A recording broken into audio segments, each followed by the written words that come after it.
Welcome everyone to the No Longer Rugged podcast. I am your host, Beverly Adeze, and I'm so excited today because today I have my first guest on the show. So I'm going to be introducing Shonte Akognon. You got it. I got it right? Yeah, you got it. Okay, girl. Just girl, call me out if I get it wrong. So she is a Nigerian American content creator. The girl sings. The girl acts. The girl is an acting teacher. And what I really love is the fact that she's so gifted with impersonations, let me tell you, or just impressions. And the girl can do Iyanla like nobody. My favorite of yours is Iyanla, Loretta Devine, and Whoopi. Okay, yeah. I love that. And I was like, this girl, sometimes, I don't know, sometimes when you're doing it, I'm just like, is she lip syncing or what? Like, I don't know. You're really, really gifted, girl. And I'm really learning even now how to like really be more confident in it because my Loretta Devine, I almost didn't even post. Really? Yeah, I was like, it's terrible. I'm gonna get canceled. But I'm still practicing and learning, but I love it. I love like getting better and practicing that muscle. So that's big. No, you're so good. Thank you. So I really wanted this conversation to be just natural and organic. So I want to know more about you and just how you are as a female content creator, because pretty much we do the same thing, right? Yeah. We're out here, we're doing skits, we're doing content. So I really want people to kind of hear like just the mind of a content creator. So I guess tell me how your journey started. How did content creation start for you? For me, really, it started with the pandemic. And I mean, we could go back to me being, 8 years old and with my camcorder and making movies and stuff. But for the most part, it was around that time I was like, I'm going to be home. I'm bored. Let me just start making some videos. And I'm an actor. Right. So like my love for acting was kind of waning because everything was about getting the job. Everything was about like auditioning. And so it just gets... You lose the love for it. And so I was like, let me just do something. It becomes a chore. It's not fun. Yeah. Right. I was like, let me just do something that's going to be fun. So I just started making videos and like posting them. And again, it was for my friends and family. It was on social media, but I just wanted to make the people I knew laugh. And then from there, like, because when ideas pop into my head or voices pop into my head or ideas, I started like writing them down and then like really playing it out and making videos and stuff. So yeah, so I started around March 2020. I love it. I don't know. I feel like the pandemic really, that's when a lot of creatives things just took off. Because I would say the same for me as well. Now, I put out some skits, a little bit before, but it was really when the pandemic hit, I was like, I don't have anything to do. So, I didn't want to be useless. But I do think that time away from work, it just showed me like, wow, this is what you can accomplish when you're not so stressed. When you have time to be creative. Let me tell you, that pandemic, I hate what, came about of it, but it was really a blessing for a lot of people, for sure. It really was. So let me talk about my journey for a little bit. So for me, I started recording content a little bit before the pandemic, but I was doing little stuff for my African student organization, right? Just little stuff here and there. And then I think that my first video that I wanted to post on social media was like about how Africans apply lotion versus, like Americans. And I sent it to like 12 friends. I was like, girl, is this funny? Because if it's not funny, don't have me out here looking stupid. Like, tell me, Thankfully, I have friends that'll tell me the truth. And so I just posted it and it did well. And so from then on, I've just been posting stuff. But now as a full-time content creator, there's more responsibility, but I still want to keep it fun. I don't want it to be a chore. I don't want it to get to a point where I'm like, this is no longer fun. And so I guess I'll ask that question. How do you keep it fun? How do you keep it exciting to where it's not like, oh my gosh, like how do you keep it organic and authentic? What I'm learning now, and there's so many strings with this, because when you start making videos and they start doing well, you start expecting all your videos to do well. You start expecting, and so when there was that much pressure for like, because in the beginning, I was getting 100 views and like I was gassed. Okay. I was like, yeah, exactly. You worked for 100 views. Then I was so excited. When you get from that 99 to that 100, that 3-digit, it makes a difference. Exactly. And so I was happy then, but then once it was like, okay, now you feel like there's this standard I have to meet, it was harder for me. I think it was after my Braxton's video, because that was probably my biggest video on Instagram. And so at that time. And so after that, I was like, okay, I'm scared to post anything else, because they'd be like, all these people started following me and they're like, actually, she's terrible, like, unfollow. So I got super nervous. But then after a while, it was like, okay, ideas just kept popping in my head, and I'm like, I have to do it. If people don't like it, they don't like it. And then not everything is meant to be viral, you know what I mean? Like, even yesterday, or I posted a video yesterday, and this girl wrote, she said, oh, this reminds me of that video when, like, you had tried to make your own wig. And that video got like 5,000 views on TikTok, right? But for her, that was one of her favorite videos. And so, and so it just reminded me, like, it wasn't even about, like, everybody seeing it, but, like, some people thought it was funny, and that was the point. So now what it is I've been trying to include some of my friends and family a little bit more, because I think that also makes it fun. I see. I like the one you did about standing on the sticker. I saw that yesterday. I was like, this girl's crazy. Oh my goodness. That was funny. And it comes from, like, real life, everybody right now. And people say this even before the pandemic. It was like, don't be so close to me. And so, I I'd had that idea in my head for a while, but it was like, okay, let's just start getting out and start doing it. So for me, how I'm trying to keep it fun is including my friends and family, and lowering the stakes a little bit. Like, not everything has to be a home run. No, seriously. Like, not everything is going to be funny to everybody. So, true. And just kind of trying to be like, if I think it's funny, as long as I'm watching it and I'm laughing at it, then that's all that really should matter, because, it's your page. Right. And that's another thing for me, because I guess my journey is a little different from other content creators who this was their goal. They wanted to, they wanted to be known as an Insta comedian or whatever the case may be. It was just my personal page, and I decided to just do something I enjoyed, and it just took off. So I'm thankful for that. But at the same time, I'm like, listen, people don't come cue me. Okay. I love, I love the fact that people can relate and they can laugh. But one of the things I like to do just to keep it fun is I look at it as my personal page. I don't look at it as my comedy page. When people say that, I correct them, because if I don't correct them, they'll put me in that box, right, to where everything I post has to be funny. And I'm like, no. Because if I want to post my travel, I'm going to post my travel. Right. If I want to post my dog, if I want to post a new wig, if I like, I'll post my armpits. That's my business. Yeah. It's my page, I see my page as just, sharing my experience with the world, whatever that may be. And so I don't want it to be where everything has to be. Everything has to be Mama Agnes. Everything has to be, There's no every day. And that's actually a word, because for me, I have two pages, right? I have a private page, and then I have my public page. And for me, it was always about acting. So it was like, I want to, if a casting director, or producer, or whoever sees my acting page, I want it to be filled with, stuff I've done, acting stuff, whatever. Like, I'm going to be doing a post where I just joined the Actors Union. The Screen Actors Guild, yeah. Wow, congratulations! Thank you. That's amazing. And so that's something that I would post on my page, but I'd post something like that on both pages. But the whole point was, like, I start to get really, like, I can't post that I'm out to dinner with my friends, because that's not funny. I can't post to those kind of things, and it's like, that's not even what life is about, period. And so puts you in a box. Yeah, right. And so I just started, so that's really, really smart to be like, this is my personal page, and, not everybody's going to like everything that I post. And, some posts are just about me and my life. If you want to know more about it, then here you go. Do you ever get people that, let's say if you wanted to post you're out with your dinner, out with your friends, they're like, boo, that's not funny, make us laugh. Yeah. Like, 100%. Really? If I slap those people, it's really what it is almost every video that I do, somebody's like, more Braxtons. We want the Braxtons. Beat Trina Braxton. I'm like, but if I ask them for more money, they'll shut up.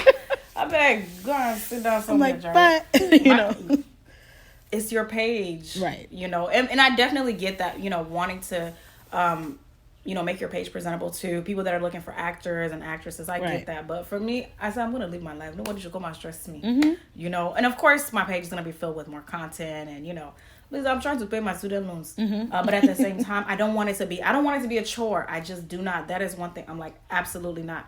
Even when I get brands that reach out to me, if it does not make sense, I'm not doing it. If it's not me, I'm not doing it. And I've had some deals that I've had to kind of turn down because I'm like, that's not me. That's not, I don't like to, I tell people all the time, I don't like to force the funny. Do you get people that ask you, do this, or like sometimes they'll even write out a script like, oh, you could do this, or what do you think about this? Yeah. Like, how do you usually respond? Some of those, so and on Instagram, you have like the requests and then you have the primary and whatever. Yes. So I like rarely go into the requests because sometimes it could have been from me posting a story. You got all these people just, posting emojis. Like there's no reason to really go in there. Right, exactly. But randomly if I... LMAO. Right. And so randomly if I go in there, I'm like, I may see somebody okay, this is what you should do. This is really, really funny. And like, I'm too scared to do it myself, but you do it. And if I decide I want to respond to them, I'll say, hey, like, this is a funny idea. You should do it. Like, it's not my idea. I do the same. Like, go ahead and like, don't be scared. Yes. If I would have been scared, then you wouldn't have the videos that you like of mine, So, I try to do that, but it's really, really difficult. Like, people have been trying to tell me to do, because I did the Real Housewives of Atlanta and then Basketball Wives and stuff, and they're like, well, do Potomac.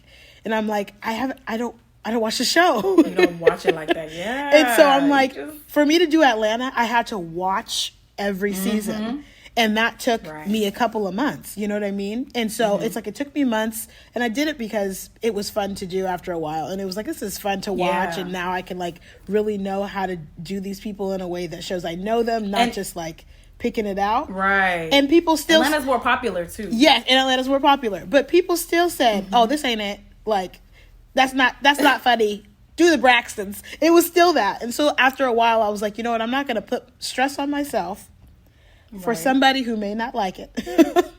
So it's like, I'm going to do the content that I want. I'm going to make the stuff that I want. Exactly. And then I could be proud of it. And later on, because I've done that too. I've taken so many videos off of TikTok and Instagram where I did it because I was trying to like fit in with the trend. And it's like, that don't feel like me, not a bit. And I'm taking that off. I'm taking it right off this page. Wow. Girl, let me tell you, for me, I'm just like, it just has to make sense. Like, one of the requests that I get, oh my gosh, I feel like I've cursed myself with this. The video, the Coupe Boys video, right? Yes. That one. That was really funny. It was a random day. I just decided, and it's so funny because I logged off. As soon as I posted it, I took a break, took an Instagram break, came back, and it was like a 1.5 million views on Instagram. Now, it's one thing if it's like that on TikTok. Right. TikTok is, a little easier. But I was like, dang. It was really one of my friends that congratulated me on like 1 million views on Instagram. I was like, oh, girl, I'm not even on Instagram. But so because of that, right? First of all, I want to say, I have nothing against those boys. It was literally just a video, But people will literally send me either their videos or guys that are doing the same thing. Like, oh, we need you to speak on this. We need you to speak on this. And I know they don't mean any harm by it, right? But my thing is, I've said everything I needed to say. What more do you people? I have said everything. And the thing is, if you keep talking about the same subject, if I keep talking about those boys and making 5 videos, people are going to be like, are you obsessed with them? Are you, Right. My dear, I don't have any more words to say. I've said what I needed to say. That video, use it to apply it to these other people. Yes. Yeah. And it's the same thing with the Braxton thing or certain impressions and stuff like that. I'm like, I'm still learning even now how to do them better. But just because I did, Housewives once doesn't mean I'm going to be doing Housewives sketches every single week. Like, you know what I mean? No, like, seriously. Sometimes it was a one and done, and that was it, so. Yes. Yeah. Because I think people, I don't know if they think we're like this well, where, and by God's grace, the ideas will never run dry, right? Yes. But sometimes you may just get an idea for 3 videos on that subject, and that's it. It's not because when you start doing stuff just because people want you to do it, now it's no longer fun. Now we know you're just kind of doing it because you're like, oh, my followers, my this. Listen, if God gives you an idea for 2 videos, make those 2 videos, let them be bomb, and just move on. It's like the thing with sequels. You ruin the first one by adding too many sequels. And so it's like, why don't you just stay with what you know you put effort into, which you know you loved, which you know was like really, really good and you felt really passionate about, versus people keep asking me for this and this and this. Because it's not, you're not going to have fun. It's not going to be funny. Like, people are going to see through that. You know what I mean? Like, you're trying to push the funny. It's not for me. So just go out with a bang. But I did want to ask though, as a funny female content creator, right? So we both kind of know this. We're wearing crazy wigs, right? We're wearing crazy outfits. You know, sometimes if you know we're even playing male characters sometimes, right? Because shoot, you don't have nobody else to record. So if you need to play Jim Bob, you need to play Jim Bob, right? And you know, you may have to draw a little beard or something. I don't know, but I've done that. Do you ever? Have I done? I haven't done that yet, but I probably will. I have nothing against that. But do you ever look back at the videos and be like, man, like imagine you wearing your you got your beard on, you got your hat, and you're just like, am I rugged? Like, am I putting out? You know, like, you know, how do you feel about that? Does that make you feel like self-conscious, especially when it comes to like maybe dating? Do you feel like, how do you feel, girl? So I feel two ways. One, yes, I look at myself like, you posted it, but at the same time, it's like a lot of those videos I'm not wearing makeup. You know, a lot of those videos, my hair is wrapped up, my hair is down, up, down, whatever. Right. So it's like, you know what I look like with or without makeup. So, that's the whole world. So I'm not as scared for someone to see me without makeup on or whatever. But in person, yeah. On the other hand, when you don't want that thing where it's like you put on makeup and you look cute and now everybody's like, oh my gosh, is that the same person? Like, I was like, okay, I don't want to look nuts. but I don't want that huge drastic difference too. But I think people also get like, they get what I'm doing. I'm playing, I'm being, you know, Tony Baker, I'm being Whoopi Goldberg, I'm being this, you know, when I do my Whoopi impression, I take my eyebrows away, you know, so like I cover them up. If other times people may look at me and be like, okay, well, she's wearing a lot of makeup when I'm doing the like Basketball Wives or something like that. So, but yeah, sometimes I feel like, oh gosh. And when it comes to dating though, I think again, you see me with or without makeup, you also hopefully understand what I'm doing. I'm just being silly. This is a joke. I'm not like this all the time. But yeah, I mean, my hope is that you're intelligent enough to know that I just don't be walking around, you know, coloring mustaches on my face eyebrows. And a goatee, right? So, what about you? And so I asked that because, you know, with social media, right, you have all these perfect images and, you know, you have the influencer, quote unquote, because I guess others may consider us influencers, but I just say content creator, right? But you know when you say the word influencer, a picture comes to mind, right? The baddies, right? And so for us, we're allowing the world to see us whether we're dressed up and we're not, you know? And so I feel like with those images being put out there, sometimes, I don't know, sometimes I'm like, dang, like, there was a point where I felt like, am I putting too much funny content out there? Do I need to kind of just step back, maybe post more aesthetically pleasing photos, especially when I kind of was finding out that, you know, people are getting paid, and I'm like, okay, let me try to reach out to some brands. And I was looking at my page like, oh man, like I have too many funny videos. It's not aesthetically pleasing. I don't have a green theme, a red theme, Valentine's Day theme, whatever. Yeah. And then I just have to realize, I'm just like, girl, whoever is for you is for you. And I'm not talking about just relationships. Yes. I'm talking about people that are going to watch. Right. I'm talking about brands. And I just want to be myself. You know, that pressure, it was there. You know, it was in the back of my mind. And I realized, like, girl, this is you. You doing these funny skits and aunties and wigs. Yeah. It doesn't take away from the fact that y'all still a slim mama. Okay? But I also like the fact that people can see the real me. I actually met a girl not last weekend. She was like, "Oh wow, you know, you're cute in person." I was like, "Thank you," you know. But she was like, because you know, she was like, "Now I can see that it's like it's not a filter, you know, because a lot of people you'll see them, you know, they'll do filters and things like that." But I do think for me it was important to realize that listen, your page is your page. If somebody does not like you, that's that business. You should not have to change and structure your page to, you know, just change who you are for like this company or this brand or this person. Whoever is for you is for you. Right. You know? Yeah. And so I just feel like that pressure, because I don't know if you know Julie Mango. You know Julie Mango? I don't she think is so. a Jamaican content creator. Oh man, I gotta connect to her. She's a Jamaican content creator. She's so I love her. And so we kind of talked about that too. And so yeah, I just feel like, listen, be yourself, and whoever is for you is for you. With acting, you get typecast very easily. So basically being typecast is like when somebody looks at your face, or your face or your body type or whatever, and they put you in a particular role, right? So you may look at me and be like, okay, well, she's the best friend, or she's the this, she's the that. Okay. Which typecasting is not bad necessarily, because it helps you get a job. You know, if you look like a cop, you could probably get a job as a cop. If you look like a nurse, you could probably get a job as a nurse. So there's good in that one. But at the same time, nobody wants to be told that they are, second to the lead. They always want to be the lead. Gotcha. And when you do funny videos and and it's not all about like smizing and like doing all that stuff, and I don't have a bunch of videos and pictures like that on my page, it makes me think, okay, I'm going to get booked as just the funny friend. I'm going to get booked as the plus size girl who is hilarious, or whatever the thing is. So early on in my page, when it was mainly about acting, I tried to put out pictures and videos of what I wanted to be cast as.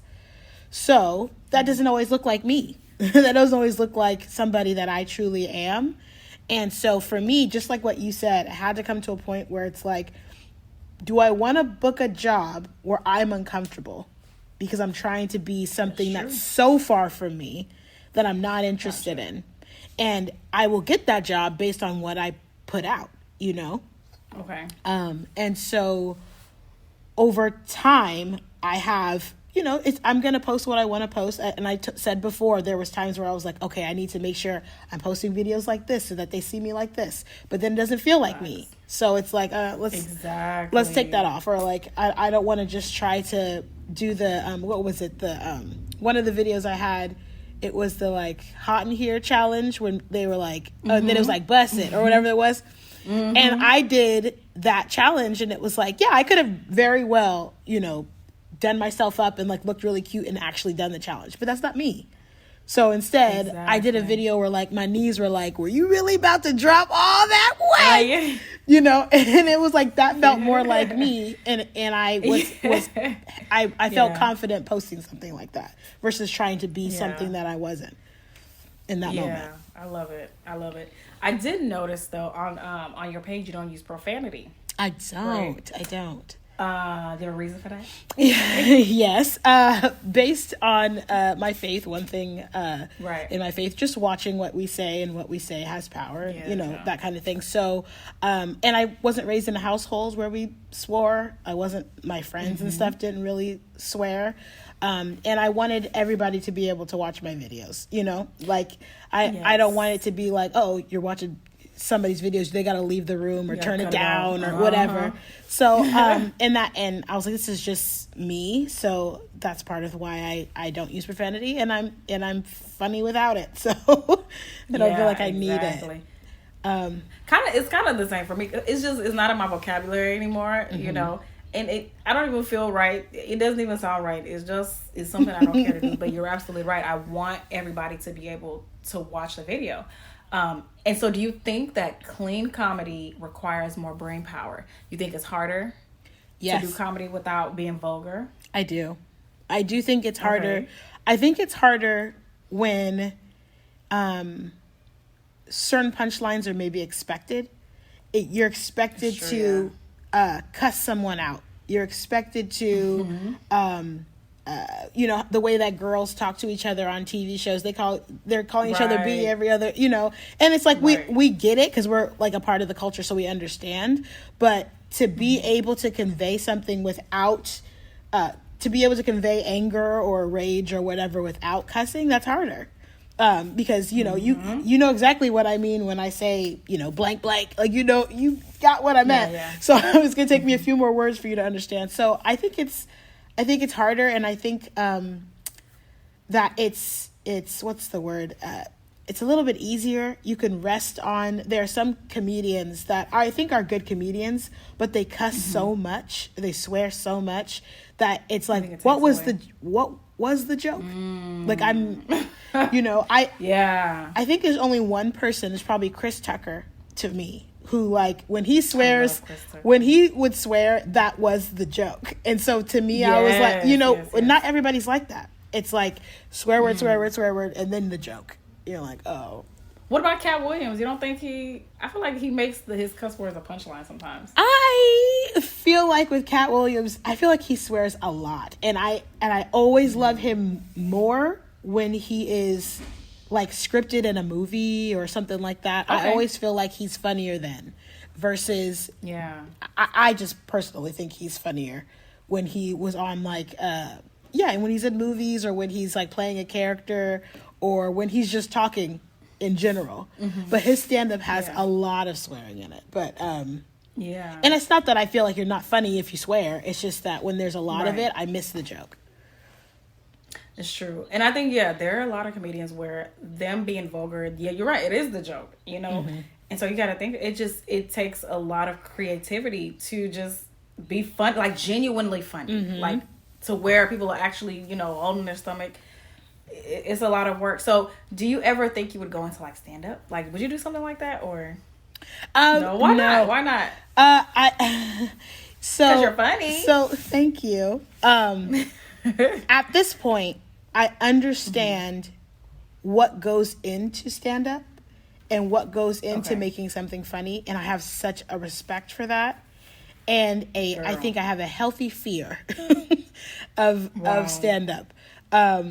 Now, do I think it's something that I could do possibly in the future? I never want to say never, but I know what kind of work and attention it takes to do stand-up. Yeah. And I would rather somebody give me their script and I say it funny and then they give me money for that. I'd rather stick with the money acting. is important. But what about you? Are you kind of looking into stand-up or? So for me, stand-up is there's a science to it. Yes. It's not just because you have a lot of people that are funny on social media because they are maybe their antics. You know, they do funny things. Like they're just funny to laugh at. Like, what's that girl's name? She's real skinny. I think it's like Nicole or something. She's real tiny. She's real skinny girl. Oh yeah, I don't know. And she's her just name, funny. The one that was like, you know, the ponytail go whoop. Yeah. No, yeah. She was like, I wanted to do whoop, but it was like whoop. And so she's just one of those. She's just funny. But I think when it comes to stand up, you have to like, it's like to make people laugh for 30 minutes, you know, that's work. And I'm not saying that I'm not able to. I'm not saying that, I could never do it. No, but I like you said, I respect it because it's not easy. People ask me all the time, like, when are you doing stand up? Or if you ever do, I just like, welcome, you know, please. If I ever do it, I would have to really study stand up.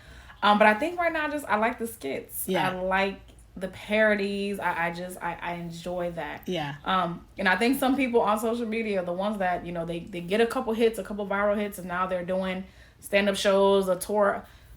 No. Ooh, tomato. Yeah, no, yeah, because and obviously we don't want to like name names, but there's somebody who, you know, did really, really well on social media. And then once they were on a bigger platform to really show, like, people started noticing, like, this person is not funny. Like, they're not funny. And it wasn't because they aren't funny. Is it a guy or a girl? I want to say. Is it a guy or a girl? It is a person. Because the second I like. With that beard. Does the person have a beard? Well, I don't know, because it could be a woman with a beard. So I was going to say, hey, they could have a beard sometimes. No, you know. But it was just, it was just one of those things where it wasn't that they weren't funny. It's just that they were funny in their context.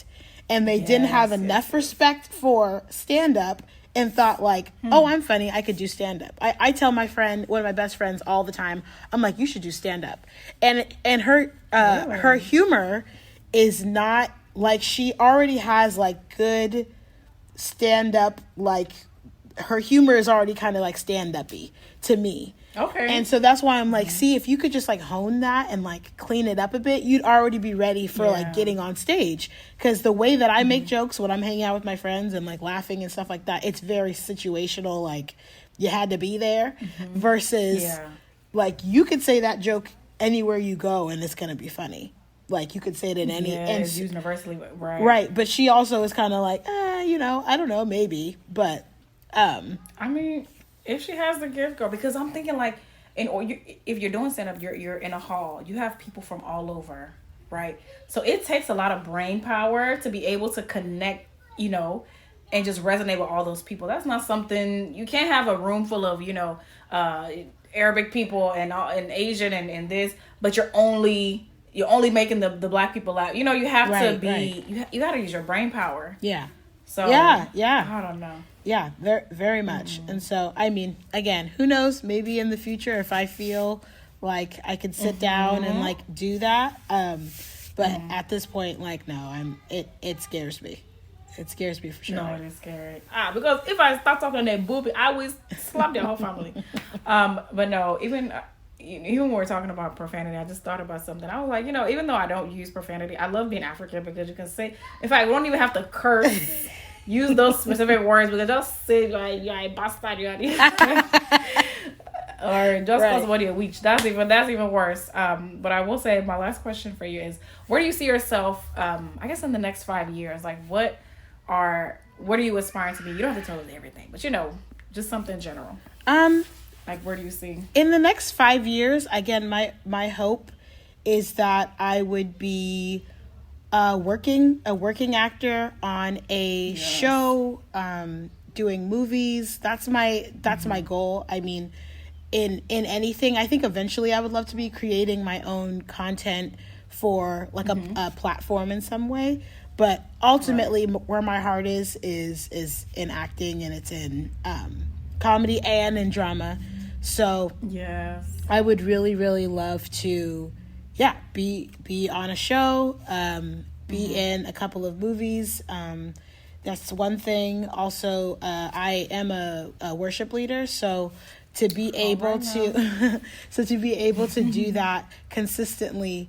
To be able to, you know, and I, right now with Corona, you know, roaming the streets, it's a little bit more difficult, but I would love to, you know, be able to sing and play the drums and do whatever on like a bigger scale like I used to. I used to be able to, every year I would go to a worship conference and stuff like that, and that's been done for the last couple of years, and I miss that, being able to like talk and do those things with worship. So my hope is to be able to grow in that and bless people that way.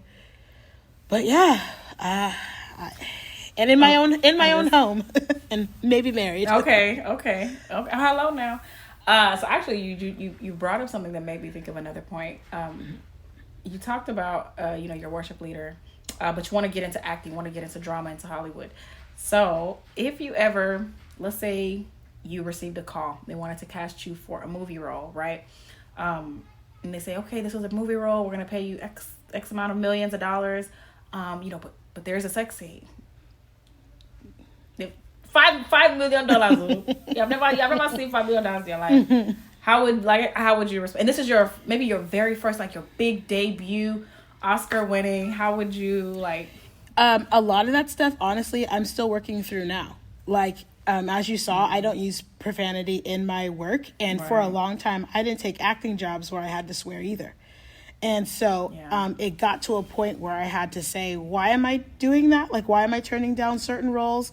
Put me in Django. I'll shoot up and cut up and blood spewing everywhere. And I have no problem with that. But then I have problems with... Exactly. But then it's like, but then I have problems with this. So I had to really sit and say, why do I have issues? And a lot of it wasn't my own convictions about it, but what are people going to think? Are people going to still say, like, okay, she says she's a woman of faith? Are they going to, you know? So as I grow, I'm kind of learning what things are okay for me and what things, even though I say that may be good for you, but I'm not going to do that. So when it comes to sex scenes, I don't feel comfortable being naked at the pool. I mean, you know, like in a swimsuit at the pool. I don't know how I'm going to do on a camera with everybody's watching me. But at the same time, what kind of scene is it? Why am I doing it? Am I an actor? You know, all of those things kind of play into it. So I won't say no, I won't do a sex scene, because I think that's a little bit, that's me expecting something. Like, will I do full nudity? No. Like, that's a pretty strong no. But it's one of those things where I have to say for myself, as long as it's not something blatant, like blatantly that we know is wrong, or blatantly that the Bible says is sin or whatever, that's a decision you have to make for yourself. So ultimately, will I do a sex scene? Probably not tomorrow, the way my thighs look, but but later on in life, if I feel comfortable and I feel like it makes sense. It's very hard for those kind of scenes to make sense in a movie, but if I feel like it makes sense and it's important, and usually they're willing to work with you with your own comfort level, for the most part. So if you're like, I don't feel comfortable showing that, I don't feel comfortable doing this, like, there's so many contracts that you have to sign when it comes to those kind of scenes too, because they're trying to protect themselves as well. So I would say, like, that's probably something I would do. I just don't think right now I'd feel comfortable to do it, and I'm not going to just do something for a check, when I don't feel comfortable. But you said $5 million, so girl, may have to get real comfortable. I don't know. Girl, I don't know. I think for me, to each his own. But for me, I don't know if that's something I don't. I think everybody's conviction is different. And so for me, I don't really. And so I've always said that if I do, or if or when I do go into Hollywood, I feel like my roles will be limited. But I'm actually okay with that in a sense, Yeah. So I don't know. What is that lady's name that was on Black Panther? What's that girl? The Shuri. Letitia Wright? Yes. Like, I mean, I haven't seen all her movies, but like the roles that she plays, I'm like, I like the roles that she plays. And so for me, I don't see myself doing that, especially if I'm married. And that's my own personal conviction. Yeah, and it changes too. I think to me at least, it changes when you get married too. Now that when I'm by myself, like, I'm making decisions for me, what feels comfortable for me. Right. But then when I'm married, I'm saying, okay, yes, he knows that I'm an actor, but I also want to make sure he feels comfortable too. Like, if he's like, hey man, I don't know how I feel. Yes. I have to be most reasonable about that, and understanding, like, that's not a normal thing for your wife to just be kissing some guy 3 days a week. Hello. So. And then, you know what? And there may be some women that'll listen to this. And guys, everybody's conviction is different, but there may be some women that listen to it, and, if they get that role, $10 million, and the husband is like, hey man, I don't really, they're like, nope, I'm gonna do me and this and this and that, and I don't know. For me, I don't want to go and be kissing another man though while I have husband, and then that man is kissing you better than I don't even want to know. I don't even want to know. Yeah, and then with the scenes, because you're still human, even with those sex scenes. Yeah. Even though nothing is really, really happening like that, you can get aroused. Yeah. I don't want to be. I know that man arousing me, and my husband is sitting there just like, this one. Yeah, and all of that is a huge factor. Now, I had said before about typecasting, not to say. Usually, this conversation is going to be for people who fit a certain group. Now nowadays, they're putting everybody in, and anybody can get it at this point. The librarian, right? No, for real. And so, but ultimately, usually this kind of conversation was for like a particular type of person, and it wasn't. It wasn't. This isn't a question they would normally ask me. Once I get back to a size that I feel more comfortable in, then that may be a different conversation, but still, I think it's questions I have to ask myself now. It's like I'd asked my dad's a pastor, and I asked him, like, and one of the things he had said was, like, if you're gonna be an actor, like, if there's so many things you won't do, like, don't be an actor. Or like just be ready to say no to a lot of opportunities. He's like, but if I'm an actor, he's like, there's only 1 or 2 things I'm not gonna be able to do. He's like, but other than that, like, I know I'm acting. So, yeah. and I have no convictions at all about like, you know, oh, if I was I was like an assassin or something like that. I was like, I would love it. No. When I tell you, that's like one of my things I want to do. I would love it. And people think comedy, which I would love comedy too. Yeah. But literally to be an assassin, what? No, bring me the bullet. That guy on Instagram. He's like, screw bullet. I will shoot all of them. So, you know, I can't shoot them in real life. Yeah. No, I have no convictions about that. Yeah. And so for somebody, None. But somebody else may be like, I would love it. The Bible says no killing. The Bible says, or you know what I mean? And it's like, but it's I don't know, killing people in the Bible left and right. Sometimes, if you even sneeze too hard, God just feel. Oh yeah, no, very true. No, they definitely. Murder and killing are two different things, but you know, whatever. And still nobody at the end when they say cut, everybody's getting up. You know what I mean? So like, there's a difference with that. Even like what you said with the sex scenes, you're right. You can actually be aroused versus like, you know, in a killing scene, you're actually killing everybody. You're actually robbing banks. You're actually, you know, like those things aren't actually. But see, happening. that can even put in like that can, you know, when you embody that role, it can even make you like, man, I wonder if I can like do a money heist. You can even start fantasizing about, you know what I'm saying? No, instead of cutting your regular onions, you are doing all this, you are slicing and dicing. Yeah, you know, but everybody is different, and that's one of the things I try to be as open-minded about what somebody else may want to do, or somebody may be closed-minded about what I say and do. Because again, for years, I was like, I'm not going to swear, I'm not going to cuss, and it wasn't because I don't talk like that normally. And so it was like, well, I don't want people to think like, you know, I'm in some movie and I'm cussing, I'm doing all this stuff, that's how I am. It's like, no, the people who know you know that's not how you are.